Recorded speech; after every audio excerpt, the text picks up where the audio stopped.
más a nuestros oyentes con respecto al tema medioambiental y de educación cívica. Exacto. Bueno, más que instruir, estimado amigo, la idea es entregar información para que nuestros auditores en sus casas, en torno a su familia, en torno a sus amigos, reflexionen sobre lo que nosotros le estamos planteando. No estamos imponiendo una idea, estamos entregando una información que tiene que ser discutida. Ese es el objetivo de este programa, para que no haya una confusión en el sentido que queremos transmitir una especie de ideología, sino que simplemente estamos entregando información para que sea reflexionada. Bueno, Carlos, tú hablabas del programa hoy día, sábado. Así es. El último sábado de este mes. Se nos acabó noviembre, bueno, se nos acaba mañana. Qué malo el mes, ¿no? Y yo diría que se nos acaba el año, porque ya diciembre es un mes bastante agitado, y yo creo que lo va a ser mucho más este año por la condición que estamos viviendo de la crisis social. Ojalá que el viejito Pascuero se acuerde y traiga un buen regalo de paz. Sería lo ideal, digamos. Todos estamos esperando eso, porque yo creo que ya estamos entrando en una línea un poco compleja. Bueno, yo dije eso en dos programas anteriores, que va a pasar el fenómeno de que la gente se empieza a aburrir de más de lo mismo. Por ambos lados estoy hablando. Sí, por supuesto. Los que se manifiestan, ¿cierto?, y pidiendo las soluciones sociales, y los vándalos que siguen haciendo de las suyas. Entonces ya la gente se cansa de esto y empiezan a cambiar la visión y el objetivo final de lo que fue la gran revolución interna social. Claro, que en el fondo está haciendo peticiones que son muy legítimas. Lamentablemente están siendo desviadas esas peticiones, lo cual yo lo encuentro peligroso, porque nos estamos enfocando mucho en el vandalismo, y eso hace de que la clase política aproveche esa condición para empezar a dejar de lado las peticiones que está haciendo la sociedad, porque obviamente están poniendo el foco ahí. Bueno, el tema pasa por ahí, o sea, hoy seguimos embancados en lo mismo. El tema de la delincuencia, que lleva décadas sin solución y siempre creciendo. Así es. Por lo tanto, ¿no será un buen negocio esto de la delincuencia? Yo creo que sí, por ahí va la cosa. Sí. Oye, Adolfo, había un tema que quedó pendiente la semana pasada, que tiene que en relación con el primer área de nuestro programa, que es el medio ambiente. Exacto. ¿Te acuerdas la pregunta que nos hizo un oyente? Sí, exacto. Un señor Palma, si no mal recuerdo. Exacto. ¿Ya? Con respecto a si el famoso tratado, ¿cierto?, el Trans-Pacific Partnerships, ¿cierto?, el TPP-11, claro, ¿ya?, influiría en el medio ambiente. Sí, esa fue la pregunta. Por supuesto que no fue una pregunta un poco sorpresiva, porque en ese minuto nos sacó un poco del esquema, pero ahora ya estamos en condiciones, después de hacer una pequeña investigación, de responder. Voy a leer un poco lo que significa este tratado, para también al resto de los auditores, digamos, enfocarlo en cuál es el concepto, porque el señor que nos pregunta obviamente debe estar muy a caballo de esta cosa. Pero, yo creo que sí. Claro, pero el resto no, y lo escuchó por primera vez, y nosotros, si bien es cierto ya lo conocíamos, no lo teníamos en mente como para tratarlo, porque es un tema complejo. Sin embargo, es muy importante mencionarlo dentro de este pequeño segmento de medio ambiente con el cual estamos iniciando el programa de hoy. Este es un nuevo acuerdo de asociación transpacífico, considerado como el de mayor envergadura, actualmente en curso. El tratado está firmado por Australia, Brunei, Canadá, Chile, Japón, Malasia, México, Nueva Zelanda, Perú, Singapur y Vietnam. 11 países. 11 países, y Estados Unidos, que también formaba parte en un comienzo. Originalmente TPP-12, ¿no? Claro, el actual presidente Trump, ¿no es cierto?, se retiró, dijo que no era no era viable para su economía. Claro, no era interesante para su economía. Eso es. Ahora, ¿qué significa, digamos, este famoso tratado? Y voy a leer en la parte que un poco responde a la pregunta. Y dice: en recursos naturales y economía, este tratado actuará sobre la concesión de la acuicultura nacional y en las actividades pesqueras. También afectará a la agricultura y a las pequeñas comunidades productoras, donde se incorporarán nuevas tecnologías, abriendo paso a las transnacionales Bayer-Monsanto.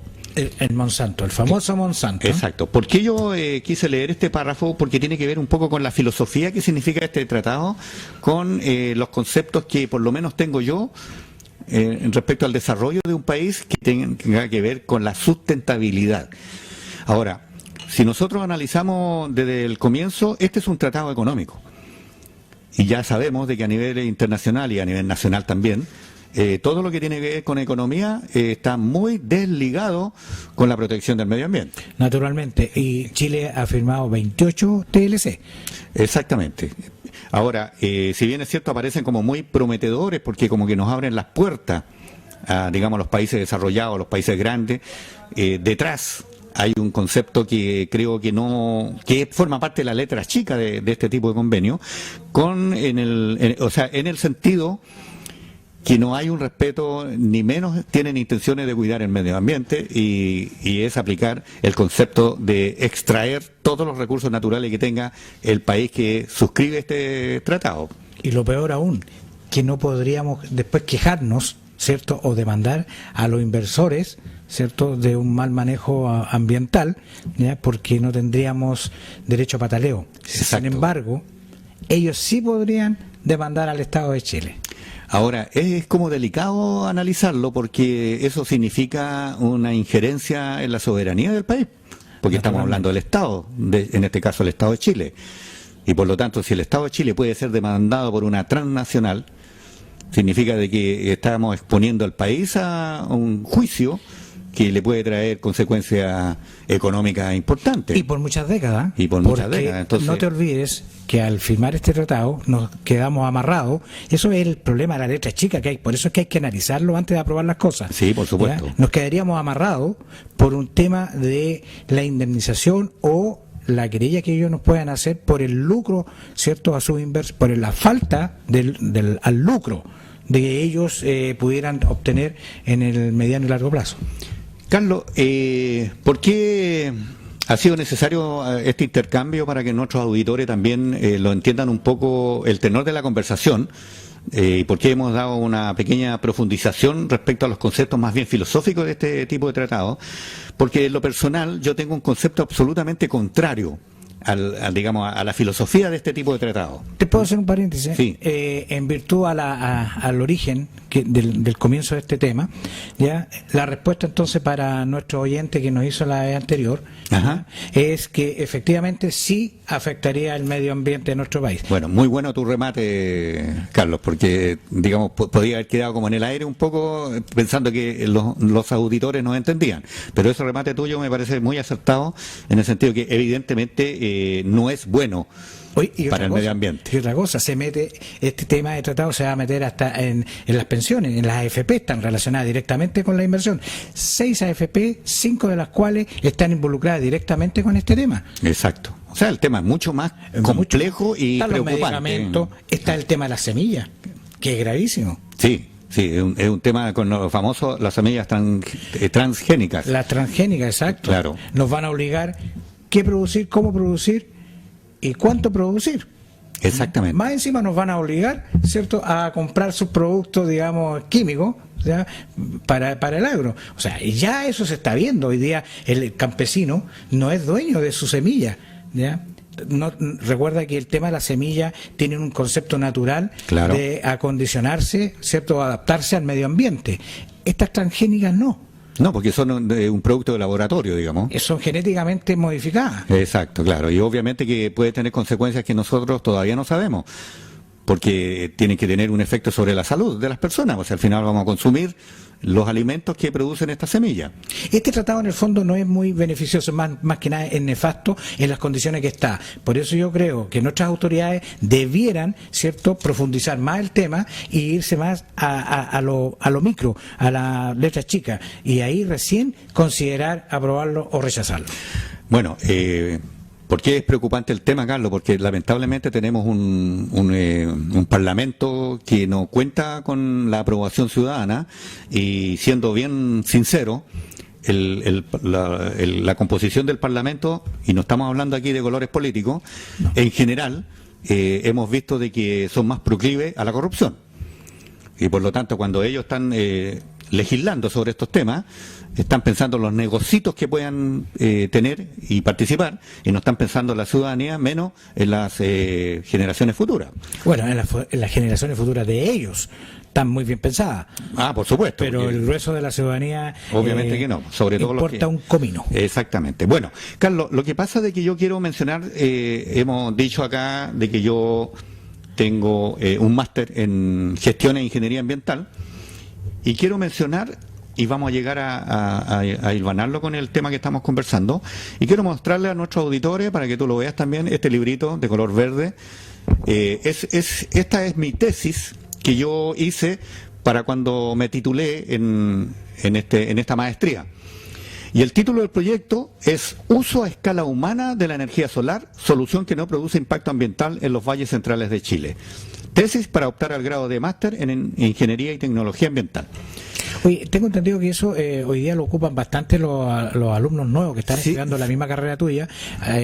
Tiene muchas consultas, me contabas tú Exactamente. en el de tema. hecho, claro, la organización, hay una organización académica que me mandaba a mi correo personal, que ha sido consultado más de 20.000 veces, digamos.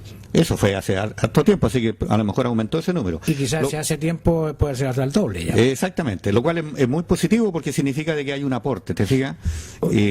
O sea, aquí yo represento, como persona y como profesional, yo creo que a miles o a cientos de miles de profesionales chilenos que tienen una tremenda capacidad para aportar al desarrollo de este país, pero que están invisibilizados porque no tienen ningún acceso a contribuir a los niveles de gobierno, a contribuir, digamos, en la parte políticas públicas. Así que lo quiero mencionar en ese sentido de que ahora que estamos viviendo un Chile 2.0, ojalá eso se corrija. Y yo veo ahí otro librito que tiene ahí a mano. Sí, exactamente. Esta tesis que yo desarrollé fue inspirada en una filosofía, cuyo librito le estoy mostrando a nuestros auditores para que tú lo veas, Carlos, y que se llama Desarrollo a escala humana, escrito por Manfred McNiff, que si tú recuerdas, fue candidato presidencial. Sacó una muy buena votación en su minuto, pero que no era suficiente como para que pudiera dirigir el país. Bueno, si él hubiese sido presidente en esa época, a lo mejor no tendríamos los problemas que tenemos ahora, porque precisamente el concepto que él menciona en su libro de Desarrollo a escala humana va totalmente contrario a lo que estábamos conversando respecto a este famoso tratado internacional. En el sentido de que él dice de que el desarrollo a escala humana permite de que las personas como nosotros podamos desarrollar actividades que contribuyan, ¿no es cierto?, a la economía del país, pero en forma pequeña. Por eso yo creo que el desarrollo de la... O sea, tú estás hablando de pequeñas granjas, por ejemplo. Por ejemplo, claro. No, y en este caso nosotros tenemos ejemplos ya, pues, o sea, las pymes, claro. Las micropymes, etcétera, son las que dan más trabajo, son las que pueden desarrollar también más tecnología y son las que están más cercanas a todos nosotros. Las grandes empresas son dirigidas por personas que a veces ni siquiera están en el país. Así es. Entonces, ahí es donde se produce la gran diferencia. Esta economía de desarrollo a escala humana es súper interesante, yo lo estoy releyendo el libro de nuevo, y es la filosofía que yo creo que es la correcta. Cuando yo planteo el uso de la energía solar a escala humana, estoy planteando eso. En vez de ser consumidores, porque en este minuto, ¿cuál es el esquema que tenemos en relación a la energía? Grandes industrias que producen la energía y nosotros, como tú, yo y todos nuestros auditores, somos consumidores de esa energía, ¿no es cierto? En nuestras casas, en nuestra empresa, etcétera. La propuesta que yo hago del uso de la energía solar a escala humana significa que, por ejemplo, nosotros podríamos instalar paneles solares en nuestras casas para que aporten un porcentaje de energía de la que consumimos. O sea, para que se conecten a la red. Exacto, de hecho. ¿Devuelvan lo que sobra? Claro. Eso se hace hoy en día en algunos... Bueno, está legislado. Está legislado y en la agricultura se está usando bastante. Sí, pero el problema está que ahí hay un pequeño error, Carlos. No estamos en condiciones de entregar lo que sobra, porque los costos son muy altos todavía. Entonces, lo que uno puede hacer es instalar, por ejemplo, paneles solares para producir energía en base a un porcentaje del consumo nuestro. Si consumimos, no sé, 20 kilowatts, nosotros podríamos aportar 5 kilowatts, por decir algo, como un ejemplo referencial. Y eso se traduciría a una economía directa a la casa, digamos. Exacto, pero eso a nivel individual. Sí, pero ¿qué individual. pasa si yo lo sumo con tu casa y con las 200.000 casas que tenemos ¿En San más o Vicente? menos en la región O en de San Vicente, O'Higgins? claro. Vamos a tener no un porcentaje tan pequeñito, va a ser sumatorio. Y por lo tanto, con eso nosotros podemos hacer un aporte. Al medio ambiente. Por supuesto, al medio ambiente, sin duda. O sea, empezamos a eliminar las termoeléctricas, por decir algo.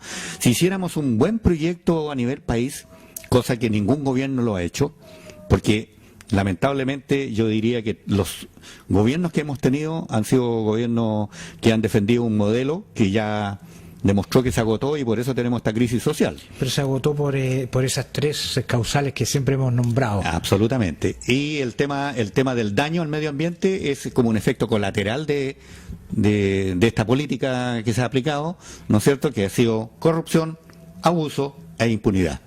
Son las tres variables que influyen. Y te cuento, Carlos, el resto de Latinoamérica también está despertando. El programa pasado comentábamos el caso Colombia, que lo están poniendo muy similar al caso de Chile, y resulta que ellos, no teniendo problemas de constitución, porque tienen una constitución relativamente reciente y que es bastante buena. De hecho, hay algunos especialistas acá en Chile que dicen pónganle ojo a la constitución de Colombia, que podría ser muy buena para Chile. No en su integridad, porque son culturas diferentes, pero podría ser como un buen documento de trabajo. Digamos, a lo mejor en algún capítulo podemos coincidir, ¿no? Claro, claro, exactamente. Entonces, ¿cuál es el problema que nosotros tenemos que enfrentar ahora? Corregir todas estas cosas para que podamos llegar a un concepto de desarrollo económico en forma sustentable. Por el momento, mucha farándula al respecto. Se habla de la sustentabilidad, se habla mucho. Tú andas a cualquier empresa y te vas a encontrar que te van a entregar sus productos, ¿no es cierto? Y en todas partes, una agenda, por ejemplo, y en todas partes dice abajo, nosotros estamos comprometidos con el medio ambiente. Sí, incluso, palabrería. Claro, incluso hay empresas que hoy día se dedican a hacer productos orgánicos, Claro. 100% orgánicos. Y eso, al ser un producto 100% orgánico, tiene un mayor aceptación en los mercados externos. Claro. ¿Ya? Pero para poder llegar a ser un producto 100% orgánico, acá en nuestro país tienen que cumplir una serie de requisitos medioambientales y de sector también, de la zona misma donde se produce. Claro. Entonces, por eso es que tenemos que contribuir, ¿cierto?, a ir en entender un poco cómo va evolucionando el tema del medio ambiente, de la mano con las políticas públicas, de la mano, ¿cierto?, con la famosa educación cívica. Sí, mira, es tan importante el concepto, y ahora yo creo que ya podríamos entrar un poquito más en educación cívica. Es tan importante la educación cívica en el sentido de que en la medida que la tengamos más asimilada y tengamos mayor conocimiento, vamos a evitar situaciones como la que estamos viviendo. ¿Por qué llegamos a esta situación? Si bien es cierto, nosotros sabemos corrupción, abuso e impunidad, todo eso se ha producido también por responsabilidad nuestra como ciudadanos. Primera responsabilidad nuestra, no ir a votar. O sea, esa es una falta que nos llevó a esto. Claro, porque si tú analizas, Adolfo, desde que en el anterior gobierno de Sebastián Piñera, ahí se decretó el voto voluntario. Exactamente. Y de ahí para adelante han venido quedando problemas tras problemas. Exactamente. ¿Cierto? Yo creo que debe volver a ser obligatorio. Mira, y yo te voy a dar, digamos, un argumento más respecto a esa posición tuya, que creo que nosotros y muchos de las personas que nos están escuchando están también pensando en ese sentido. Alcancé a ver una entrevista a un muchacho joven, yo creo entre 25 y 30 años en la televisión, donde le hablaban respecto al tema político. Entonces él manifestó, dijo, no, yo no voy a votar, dijo, porque no me interesa la política. Y mira el argumento que dio, po. Dijo, y no me interesa la política porque yo vote por quien vote, si es que llegara a votar, me da lo mismo porque igual tengo que trabajar. Bueno, ese es el argumento más pobre que he escuchado, digamos. Y lo es de mucho. Exacto. Y yo, ¿por qué digo que es un argumento muy pobre e incluso raya en lo absurdo? En este momento, Carlos, yo invito a los auditores o a cualquiera que nos esté escuchando a que traiga el nombre del país que hay aquí en este planeta llamado Tierra, en donde los ciudadanos hayan elegido un presidente y de ahí para adelante nunca más trabajaron. No existe, amigo. No existe, por eso también hay otro dicho que dice, gobierno que haya, yo tengo que trabajar. Exacto. Es una lógica. Pero obvio, pues, es que... Excepto que sea político. Bueno, es que a lo mejor ese es el sentido que le dan estos muchachos, digamos. Yo creo que va por el tema político. Porque miran, ¿cierto? Que ganan mucha plata y hacen poco. Exacto. Entonces, mejor no votar y ser político. También es válida esa mirada, digamos. Claro. Pero lamentablemente el hecho de que no haya participación ciudadana significa de que tenemos los gobiernos que llegamos a tener. Y no necesariamente, cuando yo hablo de gobierno, necesariamente con una ideología de alguna manera, sino que lo veo con los equipos que conforman a veces el presidente que uno elige. A veces, a lo mejor el presidente no es el malo. Yo creo que no, fíjate. Puede ser el equipo que todos los presidentes que ha tenido este país han tenido muy buenas intenciones. Exactamente. Pero se arman de un mal equipo. Exactamente. Ahora, ¿qué significa un mal equipo? Porque muchas personas pueden decir, ¿cómo podríamos identificar un buen equipo? Yo tengo alguna respuesta con una opinión ciudadana. ¿Cuándo yo armo un mal equipo, Carlos? Cuando coloco, por ejemplo, como ministro de Medio Ambiente a una persona que no tiene ni estudios, ni conocimiento, ni experiencia. En el tema. En el tema, a eso me refiero. Por ejemplo, a alguien se le ocurriría, y yo también lo he puesto como ejemplo, por ejemplo, el ministro de Justicia. ¿Qué es lo natural que ocupe ese cargo? ¿El de justicia un abogado? Un abogado, ¿no es cierto? Claro. Porque es el tema de leyes que tiene que ver con el manejo de su cartera. Claro. Hagamos un ejercicio. Yo, en mi calidad de meteorólogo, ¿qué pensarías tú que yo ocupara el cargo de ministro de Justicia?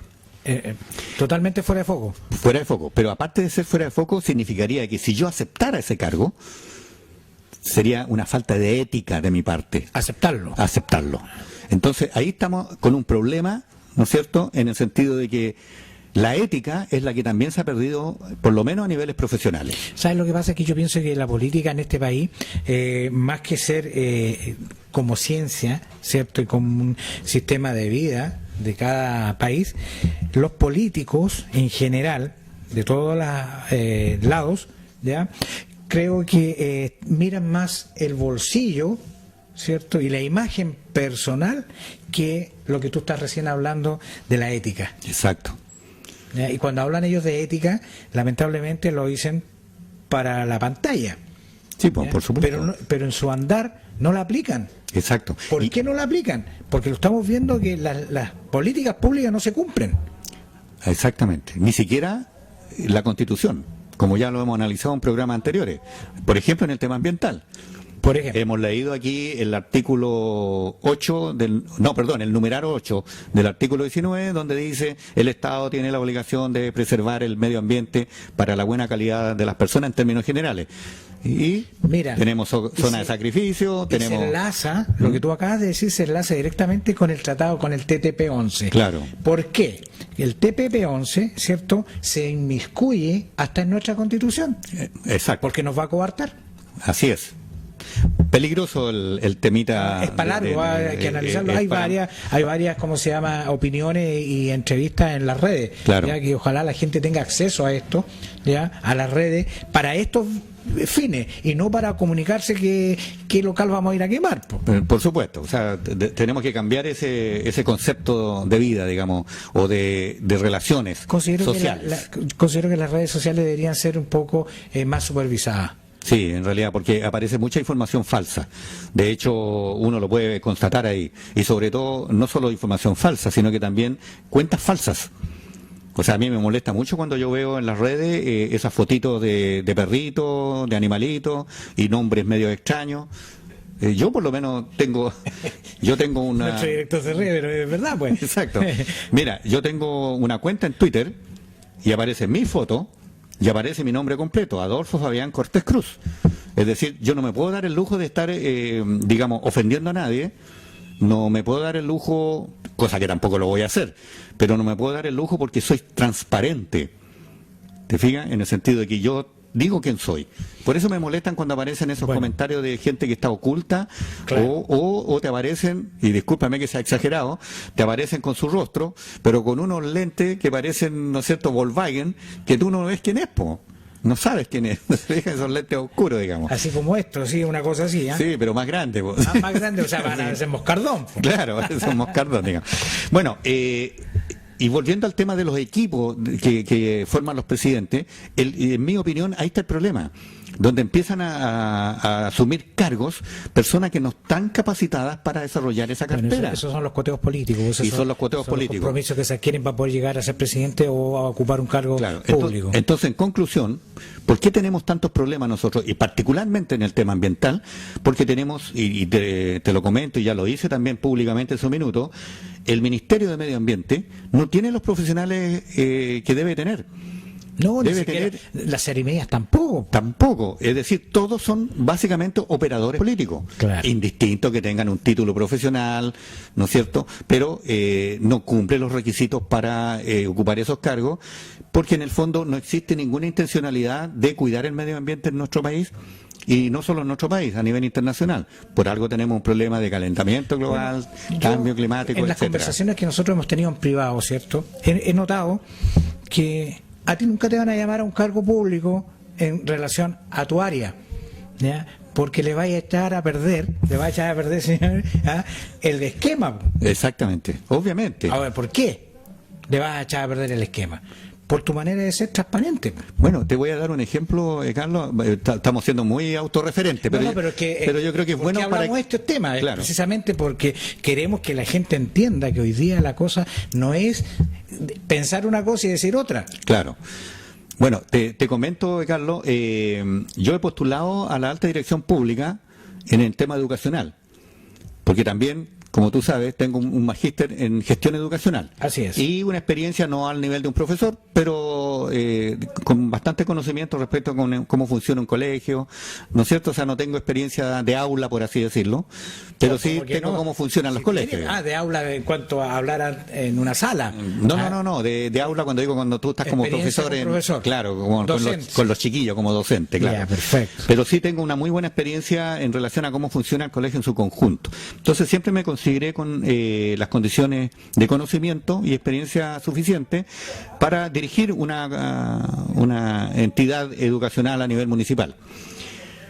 Yo creo que hice más o menos unas 5 o 6 postulaciones y en todas, a la primera, me revisaban los antecedentes académicos y me decían, sí, usted cumple las condiciones, digamos, de requisito.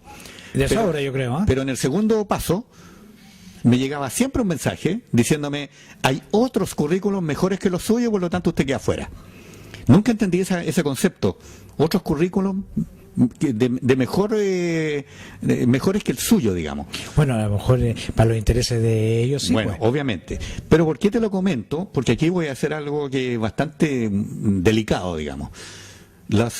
En mi opinión, por mi experiencia, los concursos de alta dirección pública están arreglados de antemano.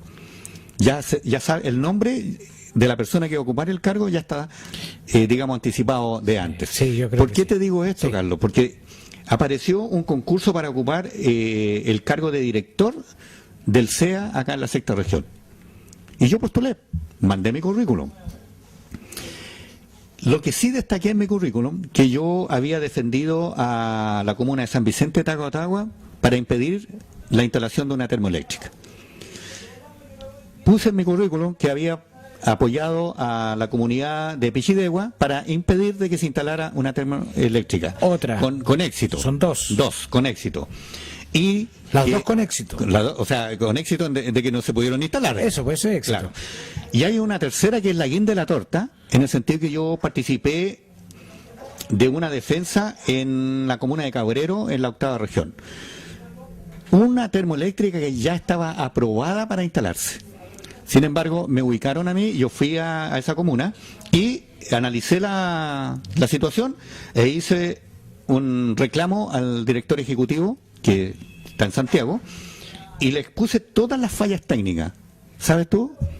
De que el director ejecutivo consideró el reclamo y le exigió a la empresa que respondiera a lo que yo había puesto. Y le dio un plazo.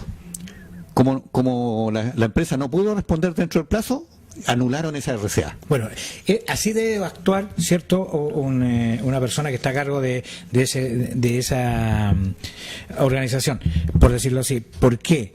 Cuando ocurren estos temas que te colocan en el tapete y se vencen los plazos y no hay ninguna modificación al respecto o un arreglo, debe ser eliminada la RCA. Pero por supuesto, cosa que cuando hay ciertos muñequeos no se hacen, digamos. Por supuesto. Carlos, para rematar entonces el cuento que estoy mencionando. Perfecto. Sigamos adelante, ¿no? Sigamos adelante. Bueno, coloqué todos esos antecedentes con mi profesión original de meteorólogo, que me hace experto en el tema de la dinámica atmosférica, o sea, contaminación atmosférica. ¿Cuál es el grave problema que tenemos a nivel mundial? El problema atmosférico. Entonces, creo que yo cumplía los requisitos. Sin embargo, me llegó la misma notita. Usted queda fuera del proceso porque hay otros currículum que en mejor medida cumplen los requisitos. En mejor medida. No sé qué significa eso. Ahora me acordé de la frasecita, en mejor medida. Y quedé fuera. Y en este minuto hay un director que ganó el concurso y adivina, no te va a costar mucho. Es un abogado. O sea, ¿Y sabe por qué? Sentido que esté ahí. Claro, y el currículum que tú lees del actual director del CEA de la región de O'Higgins, porque está puesto en la página, sale su currículum como abogado, y el mayor conocimiento que tenía respecto a los procesos era que él trabajó en la Subsecretaría de Medio Ambiente. Él trabajó en la Subsecretaría de Medio Ambiente. Ahí aprendió lo que significa la palabra medio ambiente, ¿no? Me imagino. Y eso significa de que cuando a mí me dijeron de que había un currículum que en mejor medida cumplía el mío, hice plop. Claro. Porque resulta que el mío era mucho más contundente. Pero ¿dónde está el detalle? Que yo tengo una trayectoria de defensa de medio ambiente y el defensa de la comunidad. Jamás he trabajado para una empresa. Jamás he participado de un proyecto de ese tipo. No lo voy a hacer tampoco. Entonces, claro, como dices tú, oye, este currículum está súper bueno, pero el tipo defiende las comunidades, defiende el medio ambiente, no sirve para nuestro esquema. Claro. Así que rápidamente, políticamente hablando, no serviría. No serviría. Así que tú tienes mucha razón. En la política que hoy día tenemos. Exacto. Pero, ¿cierto? Despierta San Vicente para que la gente piense y cambie el concepto. Exactamente. Carlos, me parece que ya estamos en los tiempos para el programa. El director ya nos está poniendo una mirada extraña, como siempre. No, esto es una broma nomás, y eso es pura mentira, es para amenizar esta cosa nomás. Creo que vamos a terminar en nuestro programa de hoy día, Carlos. Creo que ha sido, en mi opinión, contundente, porque estamos entregando información que permita reflexionar a nuestros auditores en sus casas, en su círculo de amigos y en el lugar que corresponda. Yo, por mi parte, me voy a despedir. Que tengan un muy buen fin de semana en la medida que se pueda, porque la situación está compleja todavía, pero que ojalá la gente lo pueda disfrutar y tenga un pequeño descanso en su casa. Así que yo me despido. Muy buenas tardes, estimados auditores. Buenas tardes, queridos oyentes.